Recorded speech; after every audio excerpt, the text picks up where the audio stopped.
You have 30 days. No, not to get in shape, not to learn a language, to become rich in the Middle Ages. You wake up in a ditch wearing rags, with exactly 0 coins to your name and a freezing rain about to turn the road into mud. Where am I?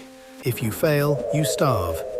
If you succeed, you never sleep outside again. The clock starts now.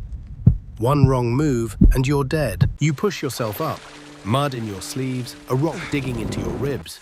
The only thing you own is a small leather pouch, empty. The year is 1300. You're on the edge of a market town called Thornwick. You haven't eaten in 2 days. Your hands are shaking. You see a baker pulling bread from an oven. He tosses stale crusts to the pigs. You grab one before the pigs do. The baker laughs, but he also points. The wool merchant needs a carrier, 1 silver for a day's work. 1 silver, that's not wealth, that's survival. You find the wool merchant. He's fat, red-faced, barking orders. He looks at your torn clothes and sniffs. Fine, but you break anything, you pay double. You load wool bales onto a cart for 10 hours. Your back screams, your fingers bleed. At sunset, he flicks a silver coin at your feet. You pick it up. 1 silver, 29 days left. You buy a bowl of pottage and a heel of bread. Then you see the real opportunity. A farmer is arguing with the merchant. The farmer brought 40 pounds of salt, white gold in medieval times. The merchant offers 2 silvers. The farmer needs 5. The merchant walks away. You step in. I'll give you 3, you say. Fair treatment for the all farmer and hesitates. A fair share of the profit. You show him your single silver. Not all at once. This is half a fair now, price, a half steady when I market for your sell. product. It's a win-kin for The both farmer of us. laughs, but he's desperate. He agrees. Take care of You now owe him 2 more silvers within 3 days. One you have coin 1 silver left or a and mountain. a mountain of salt. You haul the salt to the river crossing. Fishermen need salt to preserve their catch. You find a group of them mending nets. 1 fisherman, old and missing 2 fingers, offers you 4 silvers for the whole lot. That's a profit of 1 silver after paying the farmer. You're about to say yes, then you hear a shout. The red-faced wool merchant is running toward you. That salt is mine! He stole it from my storeroom. The fishermen look at you. Your heart stops. You didn't steal anything. But the merchant is lying to crush you. The old fisherman crosses his arms. Prove it.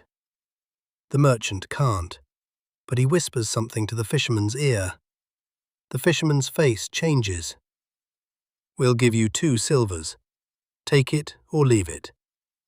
You have no choice. You take the 2 silvers, pay the farmer his 2, and walk away with exactly nothing. 28 days left. You're back to 0. And the wool merchant is smiling. That night, you sleep under a cart. Your stomach growls. You hear 2 traders talking by a fire. One mentions a nobleman in the next village who needs a rare spice, saffron. He's offering 20 silvers for a single pound. The problem? Saffron costs 12 silvers a pound, and the only seller is 3 days away. You have 0 silvers, but you have something else. You saw a wild saffron crocus growing behind the church. You dig it up. There are only a few threads, maybe 1/10 of a pound. Not enough. But you also find a patch of woad, a blue dye plant. You rip it out of the ground and dry it over a beggar's fire. The next morning, you take your tiny amount of saffron and your woad to the market. You find a dyer who's desperate for blue. He gives you 2 silvers for the woad. Now you have 2 silvers. You buy a small pouch of salt from another vendor for 1 silver. Then you approach a spice merchant.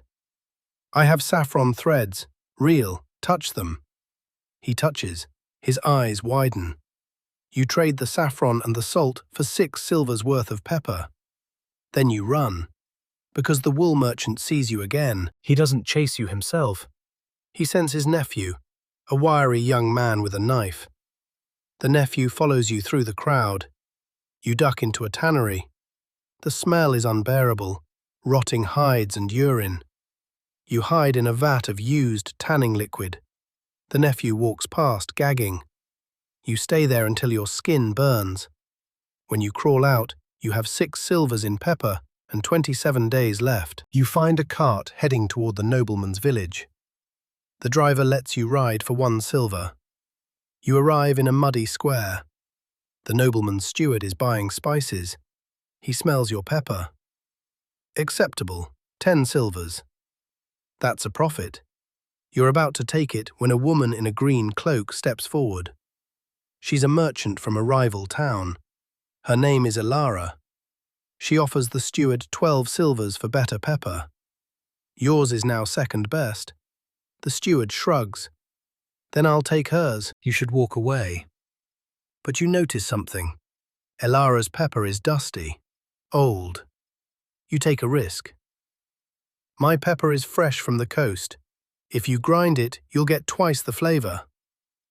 The steward grinds a pinch of yours and a pinch of hers. Yours is stronger. He buys yours for 11 silvers. Elara glares at you. You just made an enemy, she whispers. You now have 16 silvers. That's real money, but it's also a target. You try to leave the village. 2 men block the road. Elara's men. They don't attack, they just follow. Every time you try to buy something, they bid against you. Every time you try to sell, they undercut you. You lose 2 silvers just trying to unload a sack of grain. You're stuck. 24 days left, 16 silvers, but you're bleeding money. Then you hear a rumor. A bridge collapsed 10 miles north. The king's tax collector is stuck on the wrong side of the river with a wagon full of wool tax. He needs to reach the castle in 5 days, or the king will have his head. You don't have a boat, but you know where there's an abandoned fishing skiff. You find the skiff. It has a hole. You patch it with wax from a candle and a piece of your shirt. Then you row to the tax collector. He's a thin, nervous man named Aldrich. He offers you 5 silvers to ferry him and his wool across. You say 20. He sputters. You start to row away. 15, he shouts. You take it. You now have 31 silvers, but while you're rowing, the skiff starts taking on water. The patch is failing. You're halfway across. The current is strong. The tax collector can't swim. You have 2 choices. Dump the wool and save yourselves, or risk everything. You dump the wool. The tax collector screams. You reach the far bank, soaking wet, covered in riverweed, with no wool and a furious royal official. You'll pay for this, he yells. But he also gives you the 15 silvers. He has no choice. You're alive, but now you have an enemy with royal connections. And you're still not rich. 22 days left, 31 silvers. You need 100 to be truly rich. You hear about a lord who wants an illuminated manuscript. Gold leaf, saints, the whole thing. He'll pay 120 silvers. The manuscript costs 60. You have 31. You find a moneylender, a severe woman named Rebecca. I'll lend you 30 silvers. You repay 40 in 10 days. That's brutal interest, but you take it. You now have 61 silvers. You buy the manuscript from a traveling monk. It's breathtaking. Blue and red ink, a tiny dragon in the margin. You have 1 silver left for food, and 9 days to travel 70 miles. The road goes through a marsh. That's where Elara's men are waiting. You see them from a distance, 2 figures on horseback. You don't go into the marsh. You go around through a swamp. The water rises to your waist. Leeches attach to your legs. You keep moving. You lose 1 silver buying bread from a hermit. You lose another paying a ferryman to cross a black river. By the time you reach the Lord's castle, you have no coins left. Just the manuscript. You walk through the gates. The Lord is feasting. He opens the manuscript. His smile fades. This is a copy. The original is in Paris. Your blood goes cold. The monk lied to you. The manuscript is worth maybe 20 silvers, not 120. You are ruined. You have no money, no food, and 3 days left on your loan to Rebecca. But then you notice something. The Lord's cupbearer is staring at the dragon in the margin. "That's not a normal drawing," he whispers. "That's a map." You look closer. The dragon's tail points to a hidden valley. The Lord grabs the manuscript. He calls for his knights. Within an hour they've found the valley and an abandoned silver mine. The Lord is overjoyed. He gives you 50 silvers as a reward. You run back to Rebecca. You repay her 40 silvers. You have 10 left, 10 silvers. After 30 days of blood, mud, leeches, lies, and near-death experiences, you are exactly where you started. 10 silvers. But here's what you learned. You learned that a wool merchant can lie, a rival can stalk you, a tax collector can hate you, and a monk can cheat you. And you survived all of it. You have 10 silvers, but you also have knowledge. You know where that silver mine is. You know the old fisherman trusts you now. You know that the Lord's cupbearer owes you a favor. Rich isn't the coins in your purse. Rich is the network in your pocket. You didn't become wealthy in 30 days, you became dangerous. And in the Middle Ages, that's the same thing.